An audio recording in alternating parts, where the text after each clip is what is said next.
Hello, everybody, and welcome back to BAWKI Snippets. This is episode 2 of BAWKI Snippets. I am back on the rooftop, and I don't have a fancy setup. I'm not leaning against anything. I'm just holding my phone and holding a little microphone. So, today I wanted to pop on and say, first off, it's a beautiful day today. The sun is shining. The sun is shining in the beautiful Pacific Northwest, and there's a little bit of a breeze for those that are listening rather than watching. There are background noises of loud vehicles below me, as well as, you know, beautiful blue sky behind me, and I am sitting in the sun because why not? We only get it so much up here in the Pacific Northwest, so I'm going to take advantage as much as possible. Um, but yeah, so today I wanted to come on and talk about the importance of meeting your postpartum clients where they are at. And I am talking about this because today I had a beautiful postpartum visit with a client. Fortunately for me, I am a Medicaid doula, which means I am a doula that can take Medicaid, which is Apple Health, Washington State Insurance, and I'm able to support clients that are on state insurance, and it's great. I get reimbursed from the state, so I still get paid for my work, and it's actually one of the best, if not the best, benefit for doulas in the nation. So it's great, and sorry, I have hair on my face. It is amazing, and I love supporting clients, and I am happy that those that are on state insurance are not how do I say, lacking the ability to obtain birth or postpartum doula services because it is covered by the state. Um, with all of that said, I do want to talk about how meeting postpartum clients where they are physically, mentally, and emotionally is so important. Today, I supported a client, and all she wanted me to do was hold her baby. All she wanted me to do was hold her baby while she slept. And that's what I did. And so with the state, it is interesting because there are limitations on things that you can do. But I will say that when it comes to encouraging postpartum rest, that is incredibly important to me. And so I encourage this mother to rest. And I also cared for her baby by taking care of diaper changes and bottle feeding when she was resting. She was still present in the home, and she was able to get a few hours to rejuvenate and feel like she could obtain a little bit of rest before her husband came home. So that was really important to me. And in other circumstances, there are also situations where there is a different kind of need that needs to be met. And what that looks like is I could be supporting a family and they could have all of the questions.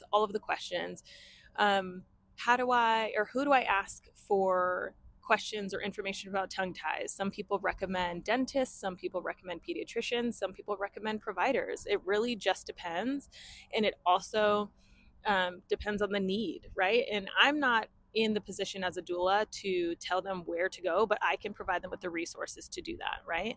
And I can provide them with the resources and information to make an informed decision themselves. And when it comes to parents that decide that they do want to do a mix of breast or bottle feeding or body feeding, and they're struggling with getting a latch, like we talk about that, we go through that, we work through that. For example, today, the mom that I was working with, and I'm saying mom because she identifies as a mother, the mom that I was working with was struggling to breastfeed, and she decided that she didn't want to do it anymore. And baby's just 2 weeks old, and she made that decision. So she's just pumping and bottle feeding. I said, great. I know that I am the first postpartum person to come and support her.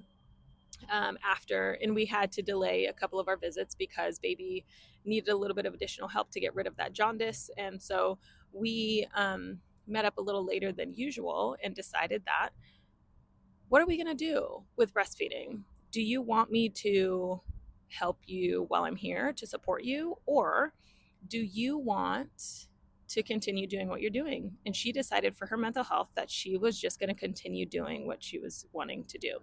So I said, great, let's go ahead and do that. I didn't push her. I didn't talk about nipple shields. I didn't say it's usually painful in the beginning, so what you experienced is normal. Like, I didn't say any of that, right? I met her where she was emotionally, physically, and said, cool, let's move forward with what works for you, and let's figure out how to make that work while I'm here on this visit. And so that was really fun and amazing, to just be present in that moment. It's one of the things I love to do most. And there are times when I get to meet postpartum clients in a panic, and when they're really on downward spirals and struggling with postpartum mental health, and what happens then. That is why it is so important for birth or postpartum doulas to be equipped with a resource list of information that can be provided. In some circumstances, I do think that it's important for doulas, as long as it is okay with consent from the client, to reach out to their health providers and say, hey, this is what I'm seeing in my client. I have permission to reach out to you. What are some resources that you can provide her that are on your resource list or that you are aware of?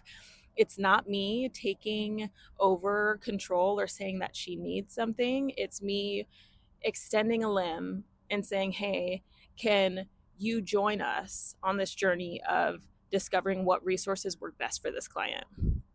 And so that is incredibly important and incredibly just necessary as a doula. And there are so many other ways. And these are just examples, right? Similar to last week, how I said you need to meet each of your birthing clients where they are. It's very true for postpartum as well.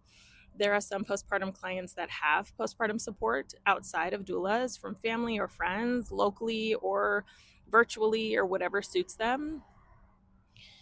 And there's also people who have no one. And what does that look like for you as a doula? You could be the only person providing that support. So having a resource list is very important. So I would say the top 3 things to take away from this particular episode are to meet your clients where they are physically, mentally, and emotionally. Do not push your own agenda of what you think is best for the client on them, and have a resource list. So yeah, thank you for tuning in to BAWKI Snippets this week. I am loving the freedom of this BAWKI Snippet episode thing. I'm kind of just gonna release as things come to mind, as a birth worker, as well as I'm on my journey to childbirth education. I will probably come on and talk about some of the books that I've been reading for childbirth education, because they are interesting, and I didn't expect to be so bothered by some of the texts that I'm reading. So there's a little hook, I guess, for a future episode. I don't know when it's coming out, but it'll come out.